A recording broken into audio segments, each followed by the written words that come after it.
মুসলমান ভাইরা আমার, খুব ভালো করে বুঝেন। আমি আপনাদেরকে প্রশ্ন করতে চাই, বলেন তো দেখি, জান্নাতে যাইতে চাইলে পৃথিবীর কত বিলিয়ন আর ট্রিলিয়ন টাকার মালিক হওয়া লাগে? জান্নাতে যাইলে কয়টা গাড়ি আর বাড়ি লাগে? জান্নাতে যাইতে চাইলে কয়টা রাষ্ট্রের এমপি আর মন্ত্রী হওয়া লাগে? জান্নাতে যাইতে চাইলে কেমন সুঠাম দেহের অধিকারী হওয়া লাগে? না না, দুনিয়ার কোন জিনিস দিয়ে জান্নাত কেনা যায় না। আল্লাহ পাক রব্বুল আলামিন তো বলে দিয়েছেন, ইয়াউমা লা ইয়ানফাউ মালুন ওয়ালা বানুন। সেই দিন পৃথিবীর কোনো বস্তুই কোনো মানুষের কোনো উপকার করতে পারবে না। জান্নাতে যাইতে চাইলে টাকা, সম্পদ, বাড়ি, গাড়ি, নারী আর ক্ষমতার দরকার হয় না। জান্নাতের ভিতরে যাইতে চাইলে সুন্দর দেহেরও কোনো দরকার হয় না। জান্নাতের ভিতরে যাইতে চাইলে মাত্র দুইটা জিনিস দরকার হয়। আল্লাহ পাক রব্বুল আলামিন কোরআনে কারীমের ভিতরে বলে দিয়েছেন, ইন্নাল্লাযীনা আমানু ওয়া আমিলুস সালিহাত, ইন্নাল্লাযীনা আমানু ওয়া আমিলুস সালিহাত উলাইকা হুম খায়রুল বারিয়াহ। আল্লাহু আকবার। আল্লাহ পাক রব্বুল আলামিন বলেন, ও দুনিয়ার মানুষ শুনে রাখো, জান্নাতে যাইতে চাইলে দুনিয়ার কোনো গাড়ি, বাড়ি, সম্পদ আর ক্ষমতার দরকার হয় না। বরং জান্নাতে যাইতে চাইলে পৃথিবীর বুকে দুইটা জিনিসের দরকার হয়। তার ভিতরে প্রথমটার নাম হলো ঈমান। আল্লাহ পাক বলেছেন, ইন্নাল্লাযীনা আমানু, পার্থিব হায়াতের ভিতরে যেই মানুষটা ঈমান গ্রহণ করলো, বিশ্বাস স্থাপন করলো, ওয়া আমিলুস সালিহাত, দ্বিতীয় নম্বরে নেক আমল করলো, আল্লাহ পাক বলেন, উলাইকা হুম খায়রুল বারিয়া, পৃথিবীর সর্বশ্রেষ্ঠ মানুষটাই হলো সে। আল্লাহু আকবার বলেন। পৃথিবীর সর্বশ্রেষ্ঠ মাখলুক হলো সে, যার ভিতরে দুইটা বস্তু আছে, একটা হলো ঈমান আর একটা হলো নেক আমল। এই দুইটা বস্তু থাকলে পৃথিবীর সর্বশ্রেষ্ঠ মানুষ হওয়া যায়। টাকা, গাড়ি, বাড়ি, নারী, প্রভাব, প্রতিপত্তি, পৃথিবীর কোন জিনিস দিয়েই আশরাফুল মাখলুকাত হওয়া যায় না, সর্বশ্রেষ্ঠ মাখলুকাত হওয়া যায় না। সর্বশ্রেষ্ঠ মাখলুকাত হতে চাইলে দুইটা মাত্র জিনিসের দরকার, একটা হলো ঈমান আর একটা হলো নেক আমল। কথা বলেন ঠিক কিনা? টাকা পয়সা, গাড়ি বাড়ি দিয়ে আল্লাহ পাকের কাছে মান মর্যাদা পাওয়া যায় না। আল্লাহ পাকের সর্বশ্রেষ্ঠ মাখলুক হওয়া যায় না। আল্লাহ পাক রব্বুল আলামিন বলেন, উলাইকা হুম খায়রুল বারিয়াহ, এই লোকগুলাই হলো সর্বশ্রেষ্ঠ মাখলুক। জাযাউহুম ইনদা রাব্বিহিম জান্নাতু আদনিন তাজরি মিন তাহতিহাল আনহার। এই সমস্ত মানুষের জন্য তার প্রতিপালকের কাছে রয়েছে এমন একটা জান্নাত তৈরি করা, যেই জান্নাতের পাদদেশে ঝর্ণা দ্বারা আল্লাহ পাক জারি করে দিয়েছেন, সুবহানাল্লাহ।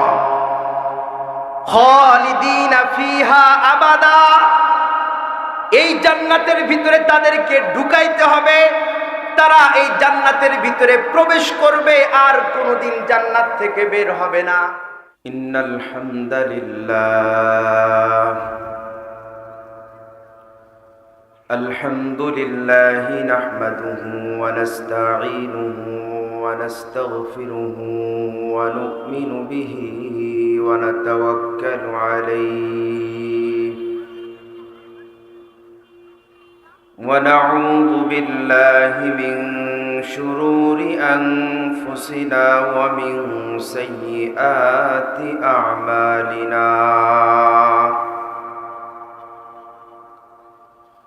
من يهده الله فلا مضل له ومن يضلله فلا هادي له ونشهد أن لا إله إلا الله وحده لا شريك له ونشهد أن سيدنا وسندنا وحبيبنا وحبيب طبيبنا وطبيب قلوبنا وأولانا ومولانا محمدا عبده ورسوله أرسله بالحق بشيرا ونذيرا وداعيا إلى الله بإذنه سراجا وقمرا منيرا أما بعد فأعوذ بالله من الشيطان الرجيم بسم الله الرحمن الرحيم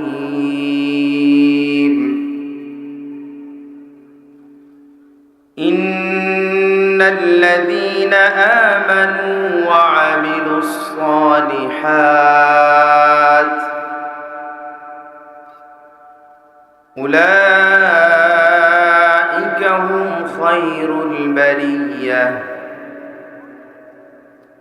جزاؤهم عند ربهم جنات عدن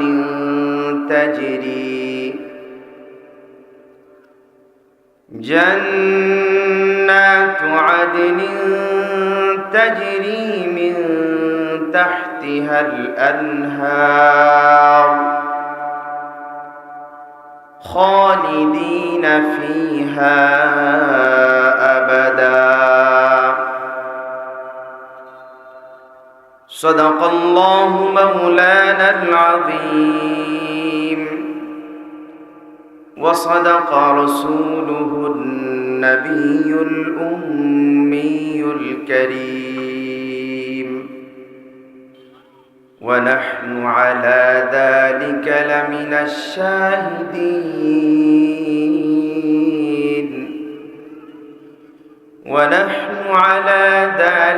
لمن الشاهدين والذاكرين والشاكرين والحمد لله رب العالمين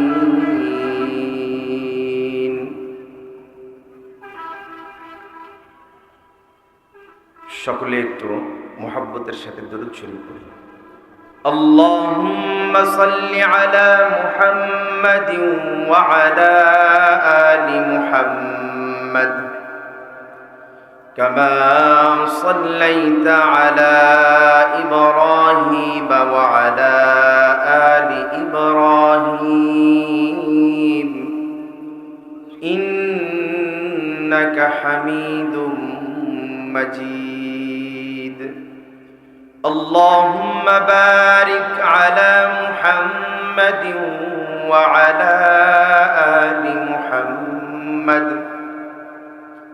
كما باركت على إبراهيم وعلى آل إبراهيم إنك حميد مجيد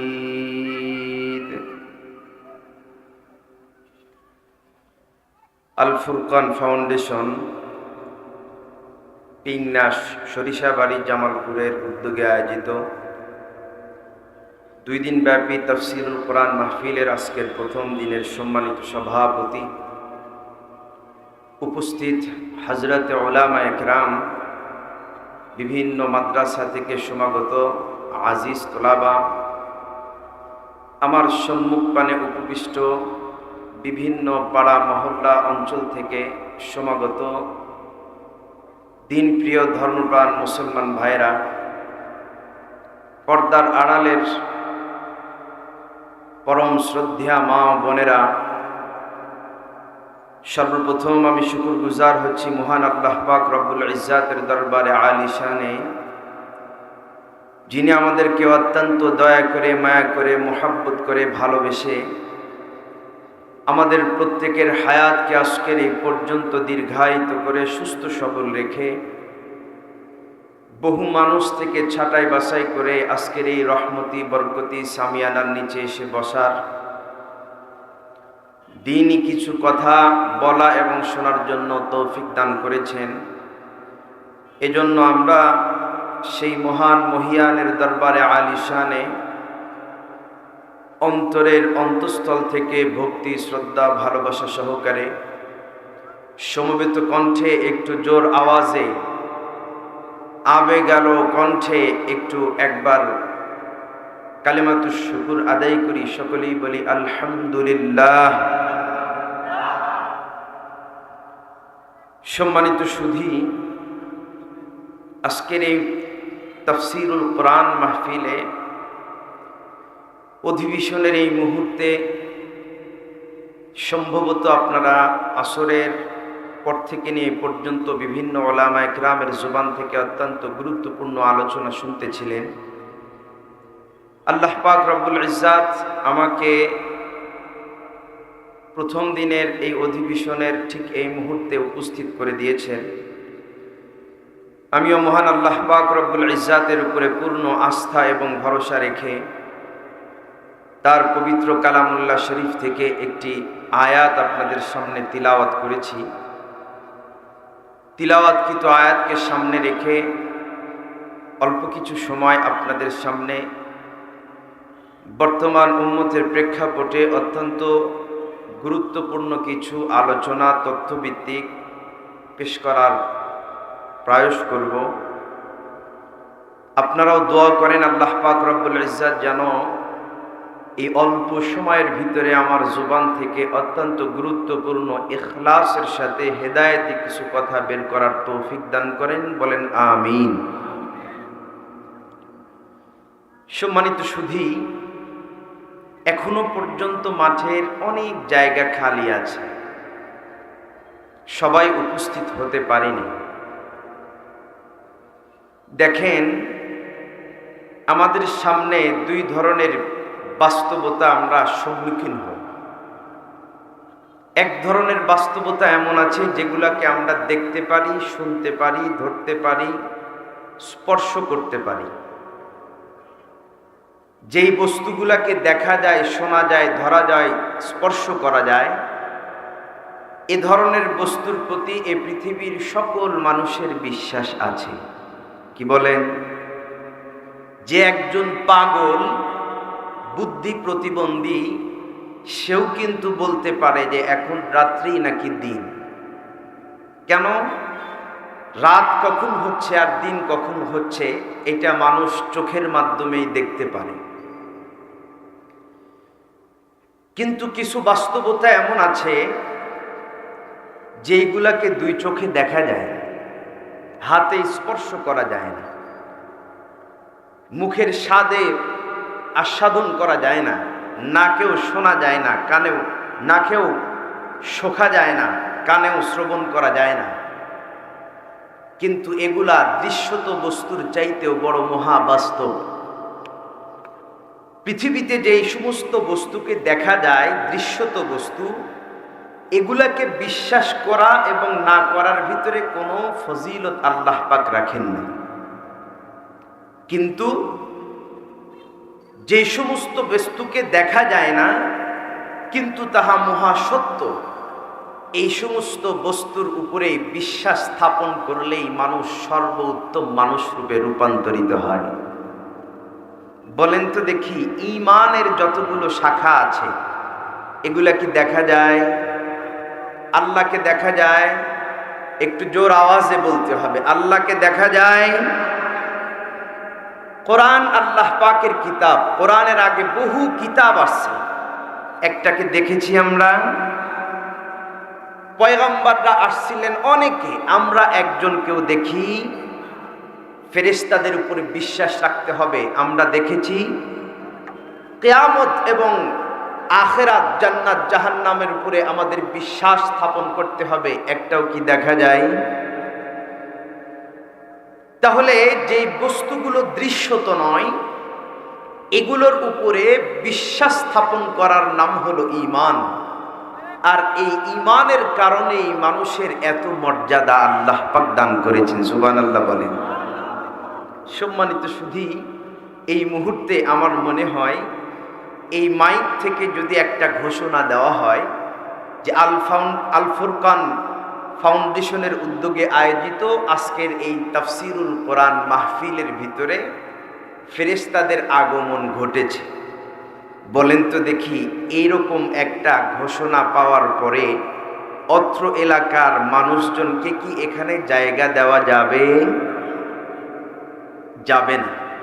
অথচ দেখেন আল্লাহর হাবিব সাল্লাল্লাহু আলাইহি ওয়াসাল্লাম স্পষ্ট হাদিসের ভিতরে বলেছেন, এই পৃথিবীর জমিনের ভিতরে কোনো একটা জায়গাতেও যদি একজন, দুইজন, তিনজন মানুষও যদি একত্রিত হয়ে কোরআনকে তিলাওয়াত করে, কোরআনের আলোচনা করে, আল্লাহ পাক রব্বুল আলামিন এই মজলিসটাকে বরকতপূর্ণ করার জন্য তার পক্ষ থেকে স্পেশাল ফোর্স, স্পেশাল ফেরেশতাদেরকে রহমত নিয়ে আল্লাহ পাক পাঠায় দেন। সুবহানাল্লাহ বলেন।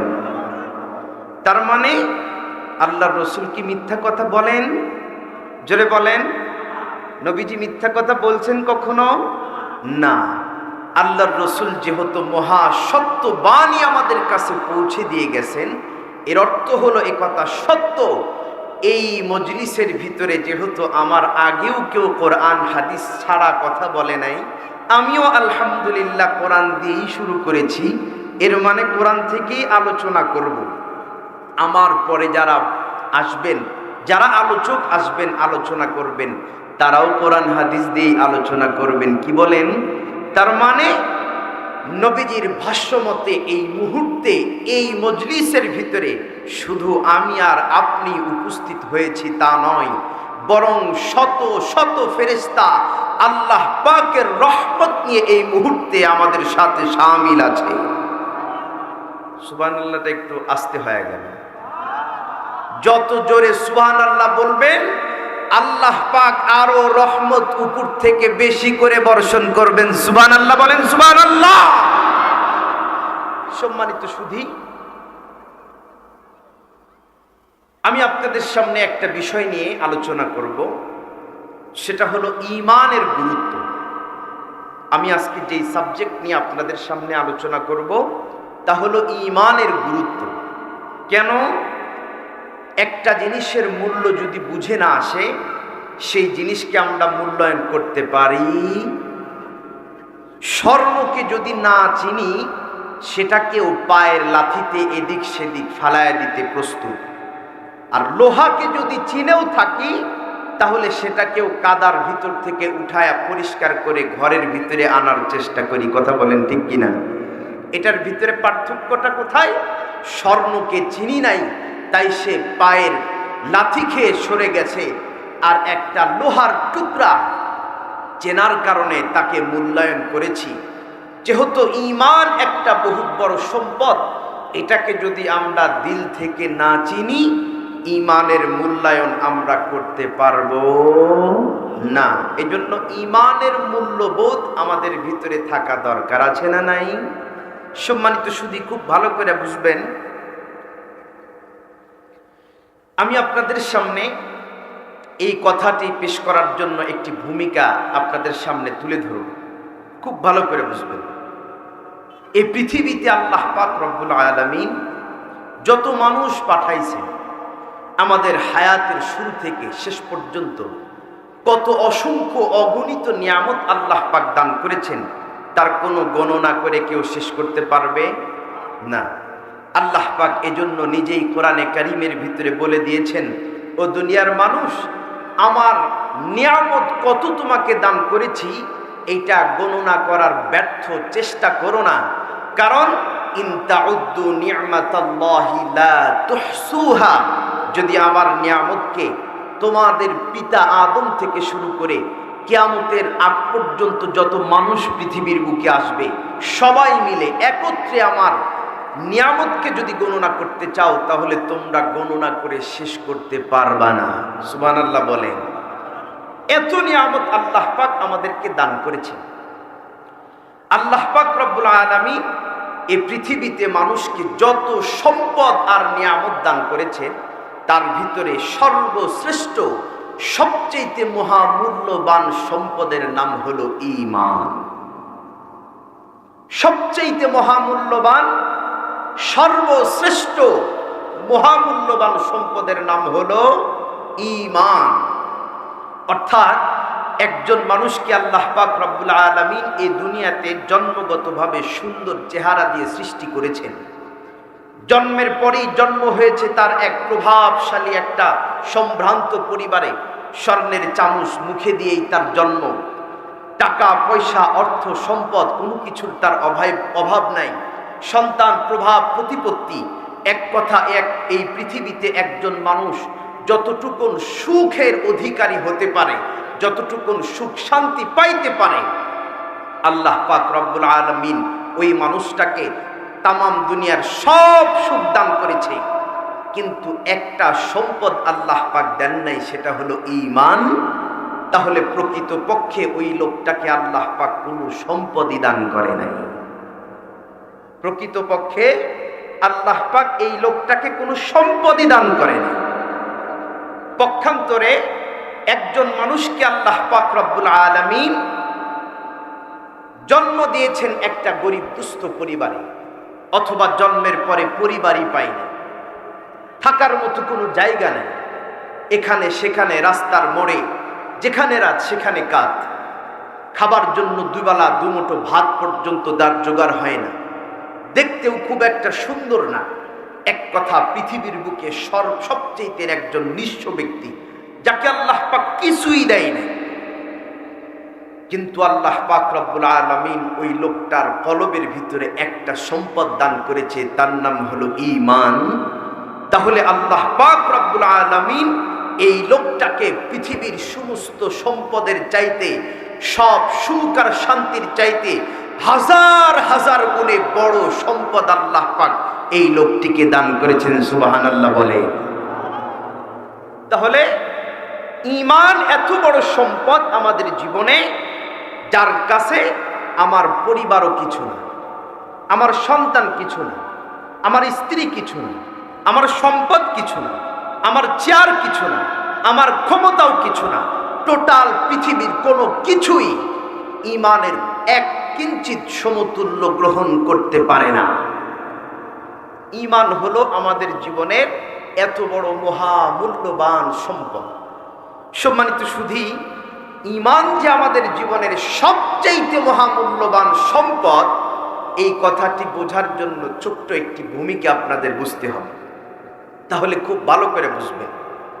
দেখেন, এই পৃথিবীতে আল্লাহ পাক যত মানুষ পাঠাইছেন, দল বল জাত ধর্ম বর্ণ নির্বিশেষে, ছোট থেকে বড়, শিশু থেকে বৃদ্ধ, এই পৃথিবীর সকল মানুষের সারাটা জীবন হায়াতের শুরু থেকে শেষ পর্যন্ত যা কিছু করতেছে, সব কিছুর মধ্যে এই পৃথিবীর সব মানুষের একটি মাত্র আশা এবং আকাঙ্ক্ষা, একটি মাত্র অ্যাম্বিশন, একটাই মাত্র উচ্চ আশা, তার নাম হলো সুখ আর শান্তি। কথা বলেন ঠিক কিনা?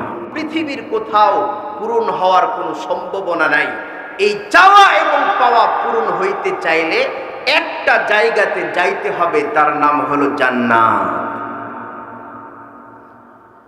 মুসলমান ভাইরা আমার খুব ভালো করে বুঝেন। আমি আপনাদেরকে প্রশ্ন করতে চাই, বলেন তো দেখি, জান্নাতে যাইতে চাইলে পৃথিবীর কত বিলিয়ন আর ট্রিলিয়ন টাকার মালিক হওয়া লাগে? জান্নাতে যাইলে কয়টা গাড়ি আর বাড়ি লাগে? জান্নাতে যাইতে চাইলে কয়টা রাষ্ট্রের এমপি আর মন্ত্রী হওয়া লাগে? জান্নাতে যাইতে চাইলে কেমন সুঠাম দেহের অধিকারী হওয়া লাগে?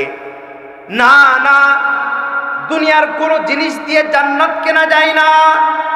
আল্লাহ পাক রব্বুল আলামিন তো বলে দিয়েছেন, ইয়াউমা লা ইয়ানফাউ মালুন ওয়ালা বানুন।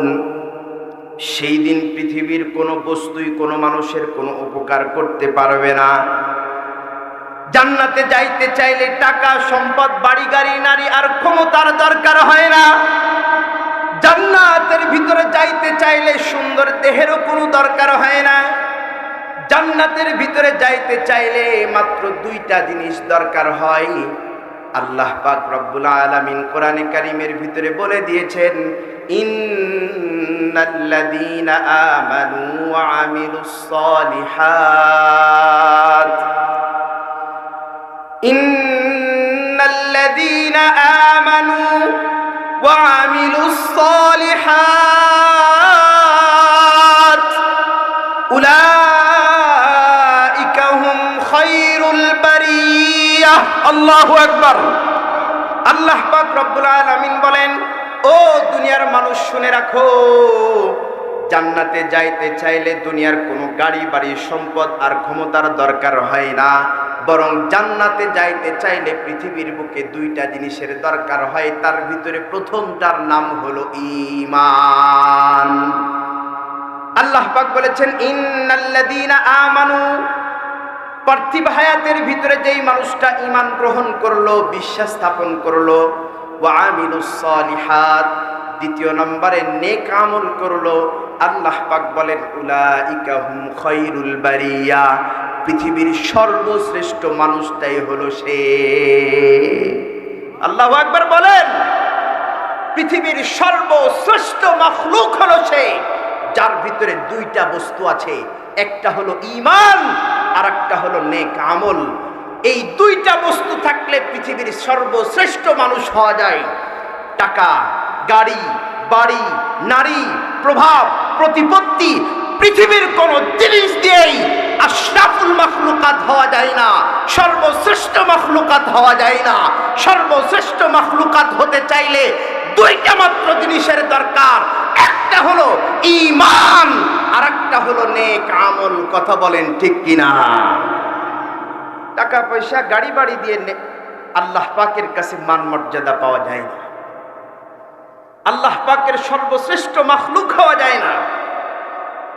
আল্লাহ পাক রব্বুল আলামিন বলেন, উলাইকা হুম খায়রুল বারিয়াহ, এই লোকগুলাই হলো সর্বশ্রেষ্ঠ মাখলুক।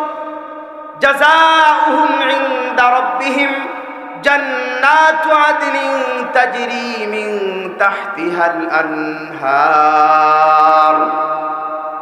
এই সমস্ত মানুষের জন্য তার প্রতিপালকের কাছে রয়েছে এমন একটা জান্নাত তৈরি করা, যেই জান্নাতের পাদদেশে ঝর্ণা দ্বারা আল্লাহ পাক জারি করে দিয়েছেন। সুবহানাল্লাহ। খালিদিনা ফিহা আবাদা, এই জান্নাতের ভিতরে তাদেরকে ঢুকাইতে হবে, তারা এই জান্নাতের ভিতরে প্রবেশ করবে আর কোনোদিন জান্নাত থেকে বের হবে না। এই মুসলমান, এতক্ষণ পর্যন্ত আলোচনার মাধ্যমে একটা কথা তাহলে আবার বুঝলাম, সেটা হলো চিরস্থায়ী সুখ আর শান্তি যদি পাইতে চায় তাহলে আমার সর্বপ্রথম দরকার হলো ঈমান। কথা বলেন ঠিক কিনা? সর্বপ্রথম কি দরকার? ঈমান দরকার। এজন্যই বললাম এই পৃথিবীর সর্বশ্রেষ্ঠ সম্পদের নাম হলো ঈমান। ঈমানের কাছে নিজের সন্তানও কিছু না, স্ত্রী কিছু না, বাবা মা ভাই বোন কিছু না, বন্ধু বান্ধব কিছু না, দল আর নেতা নেত্রী কিছু না, সম্পদ আর সম্মান কোনো কিছুই ঈমানের কাছে কিছু না। ঈমান হলো সবার আগে। আরে বলেন বলেন, আমার সাথে বলেন, ঈমান হলো সবার আগে, ঈমান হলো সবার ঊর্ধ্বে। ঈমানের চাইতে কোনো বড় সম্পদ আল্লাহ পাক আমাকে আপনাকে আর দানই করে নাই। কথা বলেন না কেন? কেন? ওই গাড়ি বাড়ি দিয়ে আপনি জান্নাতে যাইতে পারবেন না, স্ত্রী সন্তান জাহান্নামের দিকে টানবে, সম্পদ সেও জাহান্নামের দিকে টানবে, নেতা নেত্রী ও তো আগে টেনে নিয়ে যাবে। কথা কন না কেন? ও তো আগে আগে টেনে নিয়ে যাবে। জান্নাতে যদি আপনাকে যাইতে হয় তাহলে সম্পদ নয়, মান সম্মান আর ক্ষমতা নয়, একটা জিনিসকে অন্তরের ভিতরে ঢুকান, তার নাম হলো ঈমান। সম্মানিত সুধী, আমি আপনাদেরকে একটা কথা জিজ্ঞেস করি, বলেন তো দেখি, জিনিস যত দামি হয় সেটা কি আমরা বিছানার এখানে আশেপাশে বাড়িতে আনাচে কানাচে ফেলে রাখি? কি বলেন? জোরে বলেন। এখানে সেখানে ফেলে রাখি না। কোথায় রাখি? একজন মানুষের কাছে যদি 10 ভরি গোল্ড থাকে, স্বর্ণ থাকে, তাহলে সে চেষ্টা করবে নিজের সর্বোচ্চ সিকিউরিটি যুক্ত স্থান যেখানে, সেই জায়গায় রাখার জন্য। কথা বলেন ঠিক কিনা? এজন্যই তো আমাদের দেশের, আমাদের সমাজের সবচাইতে বিত্তবান যারা, সবচাইতে ধনী আর কোটিপতি যারা, তারা নিজের টাকা পয়সা সম্পদ দামি দামি জিনিসগুলাকে নিজের বাড়ির আলমারির ভিতরেও সেফ মনে করে না। কথা বলেন ঠিক কিনা?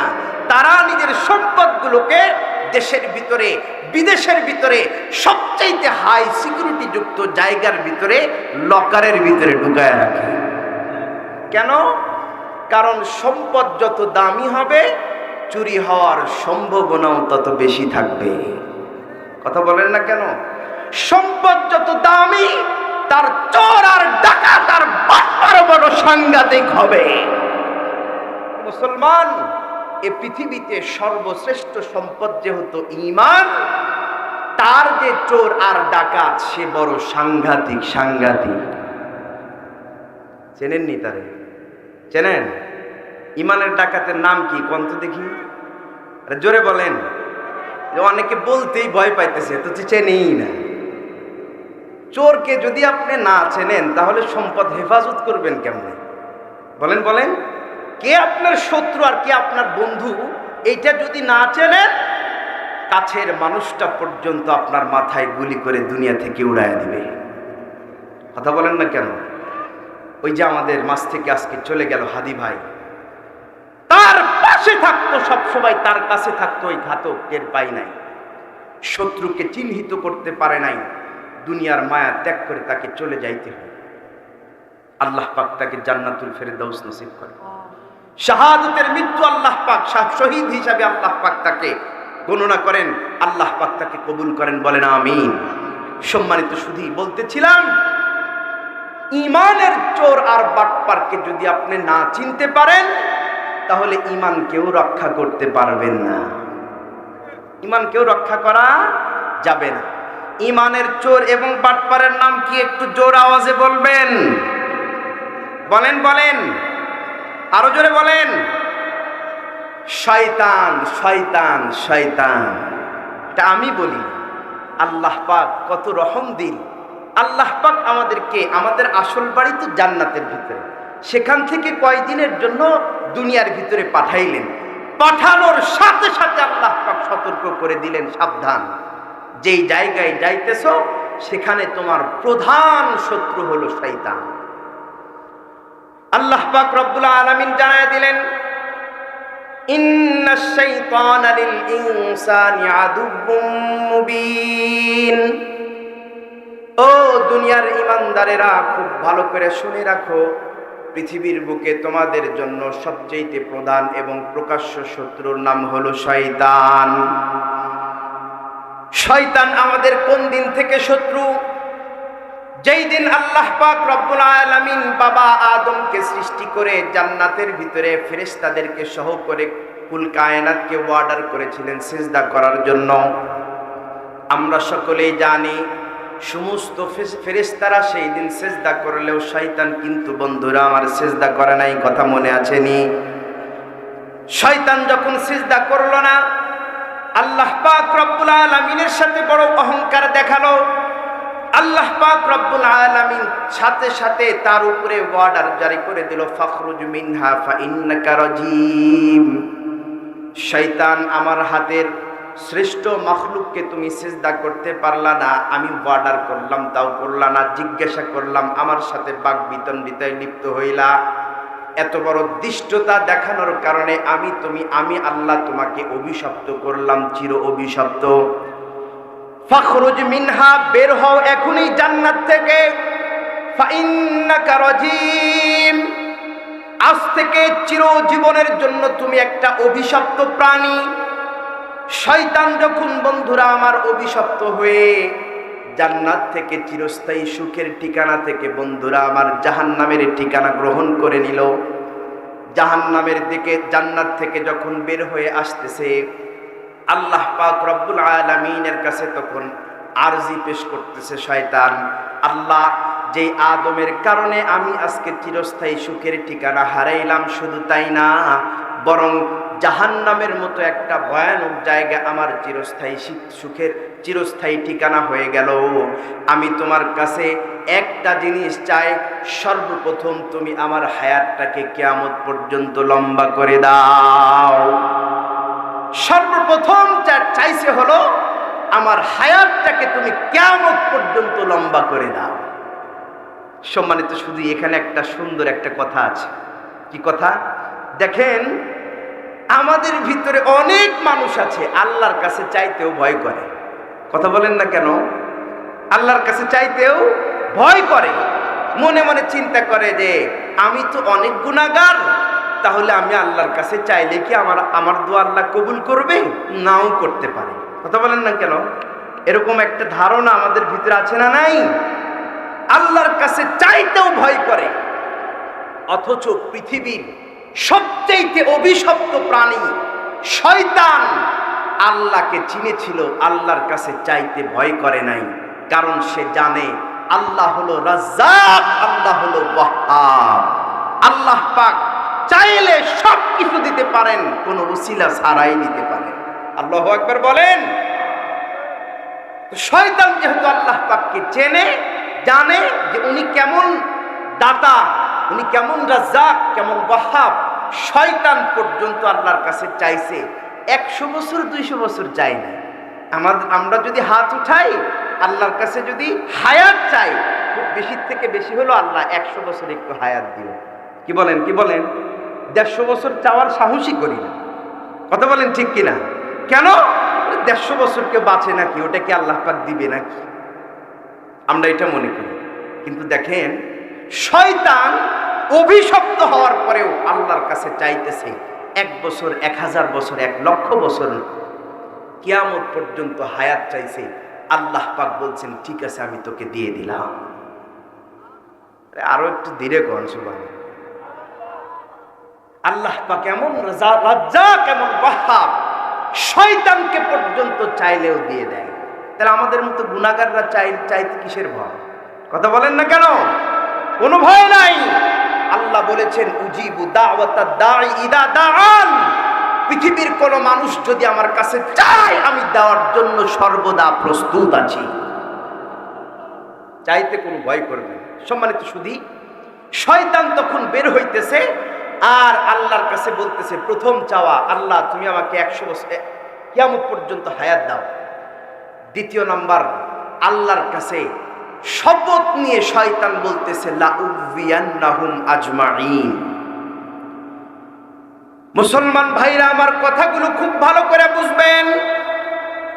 শয়তান যখন জান্নাত থেকে বের হয়ে জাহান্নামের পথিক হইতেছে, ঠিক সেই মুহূর্তে আল্লাহ পাক রব্বুল আলামিনের কাছে শপথ গ্রহণ করে বলতেছে, আল্লাহ, যে আদমের কারণে আমি আজকে চিরস্থায়ী জাহান্নামী হয়ে গেলাম, যে আদমের কারণে আমি রজিম হয়ে গেলাম, অভিশপ্ত হয়ে গেলাম, তোমার সামনে আমি শপথ গ্রহণ করলাম, ওই দুনিয়াতে যাবার পরে তাদের সামনে পিছনে প্রতিটা মুহূর্তে প্রতিটা জায়গাতে ওত পেতে বসে থাকব একটা কাজ করার জন্য, সেটা হলো এই সমস্ত মানুষগুলাকেও আমার সাথে জাহান্নামের ভিতরে চিরস্থায়ী জাহান্নামী করেই ছাড়ব। নাউজুবিল্লাহ বলবেন না? শয়তানের চির প্রতিজ্ঞা, লা উযিয়ান্নাহুম আজমাইন। নিঃসন্দেহে আমি দুনিয়ার ভিতরে যায় একটার ঈমান চুরি করে চির জাহান্নামী বানায়া ছাড়ব। শয়তান শপথ গ্রহণ করে দুনিয়ার ভিতরে এসে মনে হয় ঘুমাইতেছে নাকে তেল দিয়ে। কি বলেন? আপনাদের ধারণা কি তাই? এ মুসলমান, খুব স্পষ্ট করে শোনেন। আদম আলাইহিস সালাম দুনিয়ার ভিতরে আসলেন, হাওয়া আলাইহিস সালাম আসলেন, পৃথিবীর বুকে মানুষের বসতি শুরু হয়ে গেল। আস্তে আস্তে জনবল বাড়তে থাকলো, আস্তে আস্তে পয়গম্বররা চলে যাইতে থাকলেন। যাইতে যাইতে নূহ আলাইহিস সালামের জামানা চলে আসলো। বন্ধুরা আমার, তাফসীরের কিতাবের ভিতরে লেখেন, নূহ আলাইহিস সালামের জামানার ভিতরে প্রায় সবগুলো মানুষেরই ঈমানকে শয়তান চুরি করে নিয়ে গিয়েছিল। নূহ আলাইহিস সালাম যখন আসেন, প্রায় দুনিয়ার সবার থেকে ঈমানটা চলে গেছে। ঈমান তো চলে গেছেই গেছে, মানুষগুলোর কলবকে এতটাই নষ্ট করে ফেলেছে। একজন পয়গম্বর ৯৫০ বছর পর্যন্ত তাদের দ্বারে দ্বারে গিয়ে দ্বীনের দাওয়াত দিল, ঈমানের দিকে ডাকলো। রাত্রিতে দাওয়াত দিল, দিনেতে দাওয়াত দিল, প্রকাশ্যে দাওয়াত দিল, গোপনে দাওয়াত দিল। যেইখানে পাইল সেইখানেই দাওয়াত পৌঁছায় দিল। সব জায়গাতে শত লাঞ্ছনা বঞ্চনার শিকার হয়েও দাওয়াতের কাজ ছাড়লেন না। দাওয়াত দিতে দিতে ৯৫০ বছর পর্যন্ত পার হয়ে গেল। বন্ধুরা আমার, যখন দেখলো কতিপয় মানুষ ছাড়া আর কোনো মানুষ ঈমান গ্রহণ করতেছে না, ঠিক সেই মুহূর্তে হযরতে নূহ আলাইহিস সালাম, ওনার মতো একজন পয়গম্বর, যেই পয়গম্বররা উম্মতের জন্য তার সমস্ত মা বাবার চাইতেও বড় রহমদিল হয়। যত পয়গম্বর এবং আম্বিয়া আলাইহিস সালামকে আল্লাহ পাক দুনিয়ার ভিতরে পাঠাইছেন, সমস্ত পয়গম্বরের ভিতরে উম্মতের মোহাব্বত আল্লাহ পাক এত দান করেছেন, এত, সারা দুনিয়ার কোন মা এবং বাবার ভিতরেও একজন সন্তানের জন্য এত মায়া এবং দয়া থাকে না। আল্লাহ পাক রব্বুল আলামিন একজন পয়গম্বরের ভিতরে এত দয়া এবং মায়া দান করেছেন। সেই একজন পয়গম্বর শেষ পর্যন্ত তার উম্মতের জন্য বদদুয়া করে গেলেন, আয় আল্লাহ, জমিনের ভিতরে যেন একটা বেঈমান আর বেঁচে থাকতে না পারে। কোন বসতিকেই তুমি ছাড়বে না, সবাইকেই সমূলে মূলোৎপাটন করে দাও। কারণ এই মানুষগুলোর ভিতর থেকে ঈমান এমন ভাবে চলে গেছে, ঈমান চলে গেছে, শুধু তাই নয়, বরং তার কলবটাও মারাত্মকভাবে এতটাই পচে গেছে যে এই কলব থেকে, এই মানুষগুলোর ঔরস থেকে নেক্সট জেনারেশন যেগুলা আসবে, সেইগুলাও কোশ্চিনকালেও ঈমানদার হওয়ার সম্ভাবনা নাই।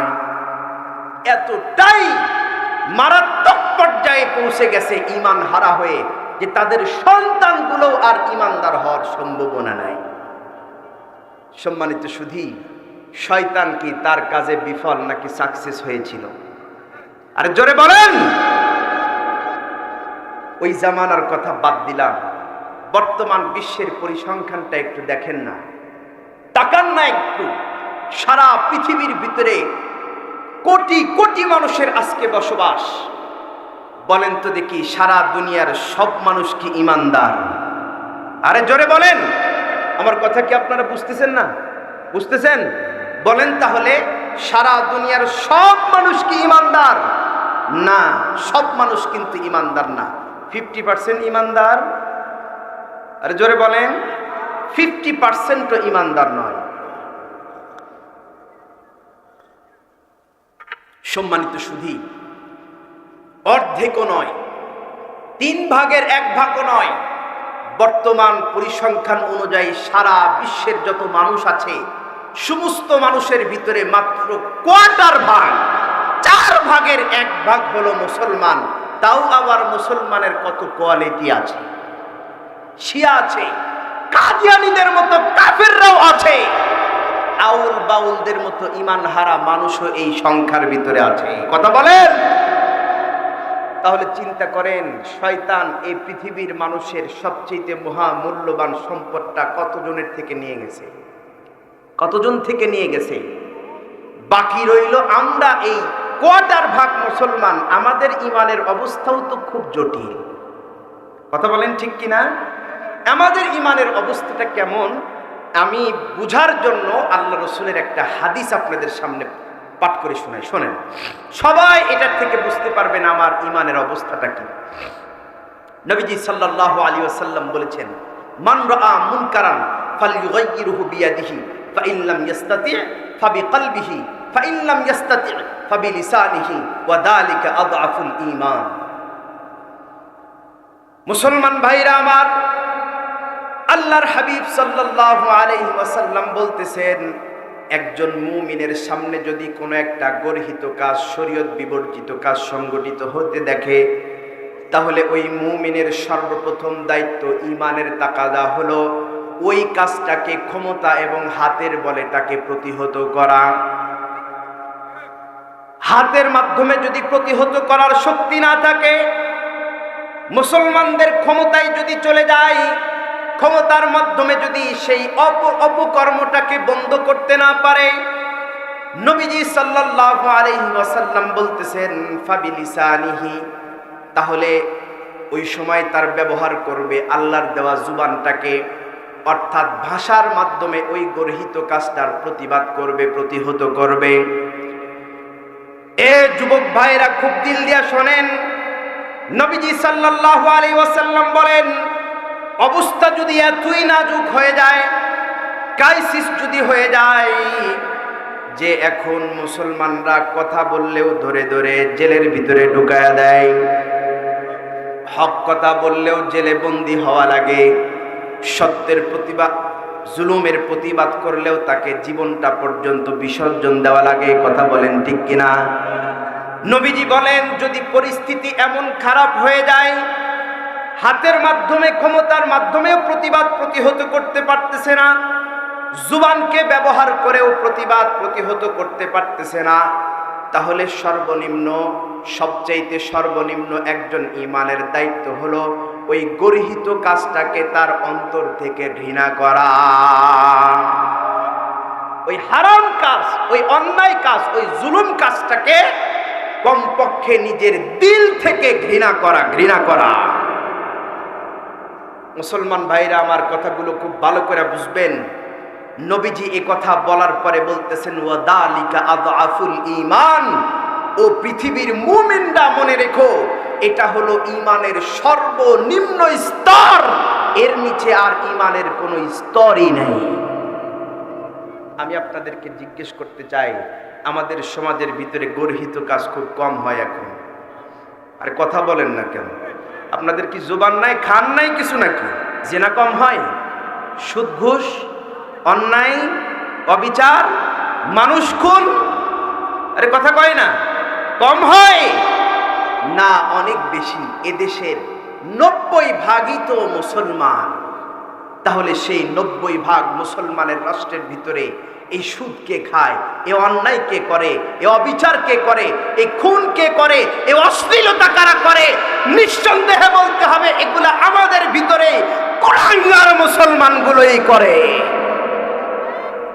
সম্মানিত সুধী, যেই কাজটা অন্তর থেকে ঘৃণা করা ছিল সর্বনিম্ন ঈমানের স্তর, সেই কাজের যদি কেউ মুরতাকিব হয়, সেই কাজ যদি কেউ সংগঠন করে, তাহলে তার ঈমানের অবস্থা কি?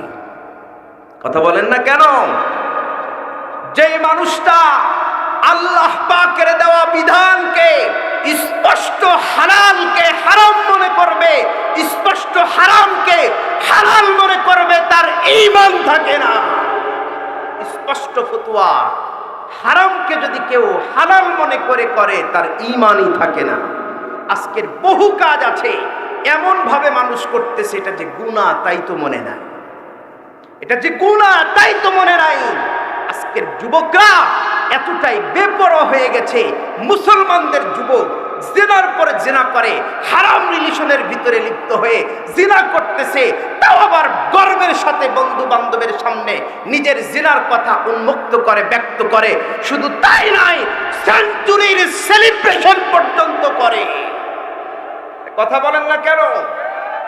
জিনার মতো একটা মহা পাপের কাজের সেলিব্রেশন পর্যন্ত আমাদের সমাজের ভিতরে করতে দেখা যায়। আমাদের ঈমানের অবস্থাটা বুঝছেন তো, না বুঝেন নাই? এখন আমাদের ঈমানের অবস্থাটা বুঝছেন তো? মুসলমান ভাইরা আমার খুব ভালো করে বুঝবেন, ঈমান এই দেশের ভিতরে, এই সারা বিশ্বের মুসলমানদের এখন ঈমান হলো সবচেয়ে বড় ক্রাইসিস অবস্থায় আছে।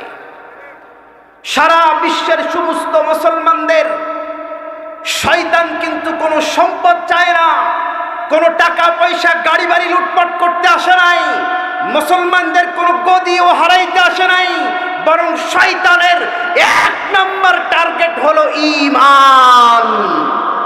ঈমানকে চুরি করে আর ডাকাতি নিয়ে যাইতে পারলেই শয়তান হলো বড় সাকসেসফুল। সম্মানিত সুধী, ঈমান আমাদের সবচেয়ে বড় ঝুঁকির ভিতরে আছে, সবচেয়ে বড় ঝুঁকির ভিতরে আছে। সম্মানিত সুধী, কোন দিকে যাবেন? আপনার ভাই আপনার ঈমানের উপরে আঘাত করবে, কখনো আপনার স্ত্রী আপনার ঈমানের শত্রু হয়ে দাঁড়াতে পারে, কখনো আপনার সম্পদ আপনার ঈমানের শত্রু হয়ে দাঁড়াতে পারে, আপনার দল এবং নেতা আপনার ঈমানের শত্রু হয়ে দাঁড়াতে পারে, এই রাষ্ট্রতন্ত্র আপনার ঈমানের শত্রু হয়ে দাঁড়াতে পারে। স্পষ্ট ভাষায় বলতে চাই, সারা পৃথিবীর সব কিছু যদি একদিকে চলে যায়, ঈমানকে যদি রুখতে চাই, ও মুসলমান, ঈমানকে বুকের তাজা রক্ত দিয়ে রক্ষণ করতে হবে। কথা বলেন ঠিক কিনা? ঈমানকে ছাড়া যাবে না। ঈমানকে যারা চিনেছিল তারা ঈমানকে ছাড়ে নাই। ঈমানকে চিনেছিল হযরতে বেলাল, হযরতে খাব্বাব ইবনুল আরদ, নিজের জীবনটাকে মৃত্যুর মুখে ফেলে দিয়েছে, কষ্টের উপরে কষ্ট, যাতনা সহ্য করে সেন্সলেস হয়ে পড়ে গেছে। এরপরে উঠেও বলেছে আল্লাহু আহাদ। ঈমানকে রক্ষা করতে হবে আগুনের সামনে দাঁড়িয়েও, ঈমানকে রক্ষা করতে হবে বুলেটের সামনে দাঁড়িয়েও, ঈমানকে রক্ষা করতে হবে সারা গোটা বিশ্বের সুপার পাওয়ারদের সামনে দাঁড়িয়েও, ঈমানকে রক্ষা করতে হবে নিজের তাজা পুক্ত রক্তগুলো খনন করে ঢেলে। ঈমানকে রক্ষা করতে হবে সারা দুনিয়ার সব কিছুকে বিসর্জন দিয়ে। সম্মানিত সুধী, খুব ভালো করে বুঝবেন, এই মুহূর্তে আমাদের ঈমানের আলোচনা কেন শোনা জরুরি। একটা হাদিস আপনাদের সামনে আমি ব্যক্ত করেই চলে যাব, বিদায় নিব।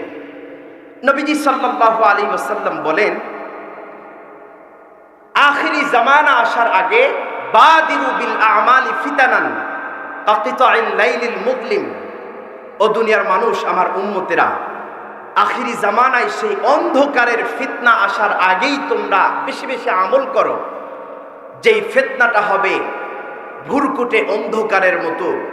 অন্ধকারের ভিতরে যেমন একজন মানুষ সব সুপথে সঠিক পথে চলতে পারে না, এদিক সেদিক পড়ে যাওয়ার, অ্যাক্সিডেন্ট করার প্রবল সম্ভাবনা থাকে, সামনে এমন একটা ফিতনার সময় আসবে যেই সময়ের ভিতরে হক কোনটা বাতিল কোনটা বোঝা বড় দায় হয়ে যাবে, বড় কষ্ট হয়ে যাবে। নবীজি সাল্লাল্লাহু আলাইহি ওয়াসাল্লাম বলেন, ইউসবিহুন নাস মুমিনান ওয়া ইউমসি কাফিরান ওয়া ইউমসি মুমিনান ওয়া ইউসবিহু কাফিরান। জামানা এতটাই বিভীষিকাময় হবে, এতটাই সংকটপূর্ণ হবে মুমিনদের জন্য যে একজন মানুষ সকালে ঘর থেকে বের হবে বুকের ভিতরে ঈমান নিয়ে, কিন্তু সন্ধ্যায় ফিরবে ঈমান হারা হয়ে। সন্ধ্যায় বের হবে ঈমান নিয়ে, কিন্তু সকাল আসতে আসতে তার ঈমান চলে যাবে। মুহতারাম, খুব ভালো করে বুঝবেন, হাদিসের ভিতরে টুপি বদলানোর কথা বলে নাই, পোশাক চেঞ্জ হয়ে যাবে এ কথা বলে নাই, দাড়ি চেঞ্জ হবে এ কথা বলে নাই, কৃষ্টি কালচার অভ্যাস নামাজ কোনো কিছুই পরিবর্তনের কথা বলে নাই। হাদিসের ভিতরে বলেছে ঈমান চেঞ্জ হয়ে যাবে। ঈমান এর অর্থ হলো একজন মানুষ নামাজও পড়তে পারে, দাড়িও থাকবে, টুপিও থাকবে, জুব্বাও থাকবে, সবকিছু আগের মতো থাকবে, শুধু ঈমান থাকবে না। নবীজি সাল্লাল্লাহু আলাইহি ওয়াসাল্লামের স্পষ্ট হাদিসের ভিতরে বলেছেন, আখিরি জামানার মসজিদগুলো ঈমানদার থেকে খালি হবে, অথচ মানুষ দিয়ে ভরপুর হবে। শুনেছেন হাদিস, আল্লাহর রাসূলের বাণী। নবীজি বলেছেন, মসজিদের ভিতরে মুসল্লির অভাব হবে না, কিন্তু ঈমানদার একটাও পাওয়া যাবে না। তার মানে তারা নামাজ পড়বে, রোজা রাখবে, হজ করবে, যাকাত দিবে, সব কিছু করবে, শুধু ঈমানটা থাকবে না। আমি সব কিছুর দিকে যাব না, একটা কথা বুঝাই, আমাদের ঈমান কোথায় আমরা বিক্রি করতেছি, একটা কথা বলে যায়।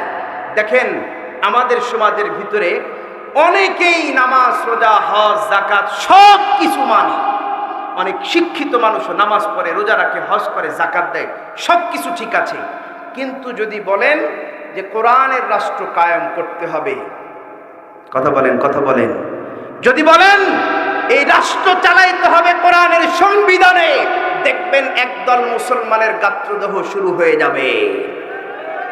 একদল মুসলমান লাফিয়ে উঠে বলবে, কোরআন এটা ব্যক্তিগত পালনীয় জিনিস, নামাজ পড়বে মসজিদে মাদ্রাসায় এগুলো পালন হবে, ব্যক্তিগত জীবনে পালন হবে, এটা রাষ্ট্রের ভিতরে পালনীয় জিনিস নয়। আরে কথা বলেন না কেন? বলেন তো দেখি, যারা বিশ্বাস করে যে কোরআনকে দিয়ে রাষ্ট্র চালানো যায় না, শরিয়া আইনকে যারা বিশ্বাস করে না, তাদের ঈমান আছে না নাই? তারা কি নামাজ পড়ে না? আর জোরে কোন, তারা কি নামাজ পড়ে না? তারা কি রোজা রাখে না? তারা কি হজ করে না? তারা সব কিছু করে, কিন্তু তাদের ভিতরে ঈমান নাই। সম্মানিত সুধী, ঈমানকে যদি রক্ষা করতে চাই তাহলে কি করতে হবে? এক নাম্বার আমি কথা বলে শেষ করছি। এক নাম্বার হলো ঈমানের চর্চা করতে হবে, ঈমান শিখতে হবে। আফসোসের কথা হলো, আমাদের বহু মানুষ, বহু মুসল্লি নামাজ শিখেছি, ওযু শিখেছি, নামাজ কিভাবে পড়তে হয়, ওযু কিভাবে করতে হয় সব কিছু জানি, কিন্তু জানি না শুধু ঈমানের কতগুলা শাখা আছে, কোন কোন জিনিসের উপরে বিশ্বাস রাখতে হবে, কি করলে ঈমান থাকে আর কি করলে ঈমান থাকে না, এটা অনেক মুসলমানেরই জানা নাই। এজন্য সর্বপ্রথম হলো ঈমান নিজে শেখেন, সন্তানকে শিখান, দরকার হলে পরিবারের ভিতরে ঈমানের তালিম শুরু করে দেন, তাহলেই একমাত্র ঈমানকে ধরে রাখতে পারবেন।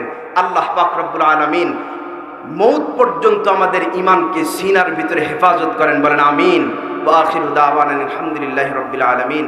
আসসালামু আলাইকুম ওয়া রাহমাতুল্লাহ।